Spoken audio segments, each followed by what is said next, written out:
দর্শক, কিছুক্ষণ আগে গুলশানে চেয়ারপারসনের কার্যালয়ে শেষ হয়েছে বিএনপি মনোনীত প্রার্থীদের কর্মশালা। এ বিষয়ে বিস্তারিত জানাতে সরাসরি যুক্ত হচ্ছেন সহকর্মী আব্দুল আহাদ। আহাদ, বিএনপি মনোনীত প্রার্থীদের কর্মশালার সর্বশেষ খবর আমাদের জানান।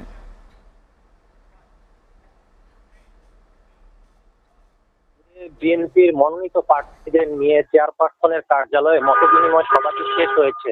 3 দিন ব্যাপী সভাটি অনুষ্ঠিত হয়, যেটি শুরু হয়েছিল বুধবার, বৃহস্পতিবার ও শনিবার চলেছে। আজকে শেষ দিন ছিল, যেখানে প্রধান অতিথি ছিলেন বিএনপির ভারপ্রাপ্ত চেয়ারম্যান তারেক রহমান।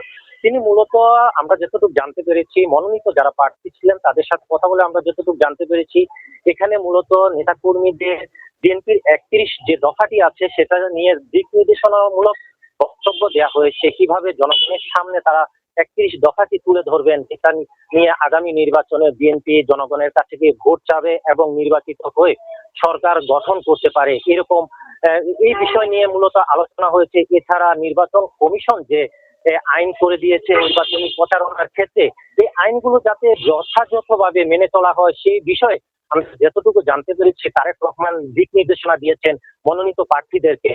এছাড়া আরেকটি বিষয় আমি জানিয়ে রাখতে চাই যে, আপনারা জানেন যে কিছুদিন আগে বিএনপির দেশ গড়ার পরিকল্পনা নিয়ে একটি সেমিনার অনুষ্ঠিত হয়েছিল, যেখানে জেলা উপজেলার নেতাকর্মীরা, বিভিন্ন বিভাগ থেকে নেতাকর্মীরা উপস্থিত ছিলেন।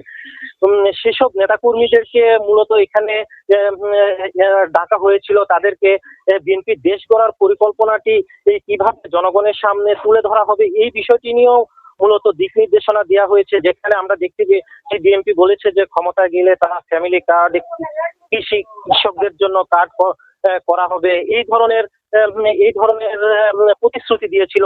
এই বিষয়গুলো যাতে জনগণের কাছে গিয়ে বেশি বেশি প্রচার করা হয় এবং ভোট চাওয়া হয়, এই বিষয়ে দিক নির্দেশনাও দেওয়া হয়েছে এখান থেকে।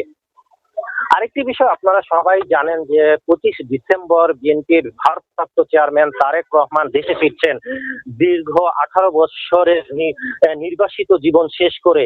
এই অনুষ্ঠান, তার দেশে প্রত্যাবর্তনকে ঘিরে নেতাকর্মীদের মধ্যে যে আমেজ দেখা গিয়েছে, বিএনপির সিনিয়র নেতারা বলছেন যে প্রায় ঢাকা শহরে 18 লক্ষেরও অধিক জনসমাগম হতে পারে। সেই ক্ষেত্রে যাতে বিশৃঙ্খলার সৃষ্টি না হয়, এছাড়া নেতাকর্মীদের ভূমিকা, তার ভূমিকা কি থাকবে এই বিষয়ে দিক নির্দেশনা দেওয়া হয়েছে বলে আমরা জানতে পেরেছি। কর্মশালা শেষে বিএনপির সিনিয়র যুগ্ম মহাসচিব অ্যাডভোকেট রুহুল কবির রিজভির সাথে আমরা কথা বলেছি। তার কাছে জানতে চেয়েছি যে আসলে এই কর্মশালার মাধ্যমে নেতাকর্মীরা কি ধরনের ভূমিকা রাখতে পারবে। তিনি বলছেন যে এই ধরনের কর্মশালার মাধ্যমে বিএনপির ভারপ্রাপ্ত চেয়ারম্যান তারেক রহমান নেতাকর্মীদের নির্দিষ্ট কিছু দিক নির্দেশনা দিয়েছেন।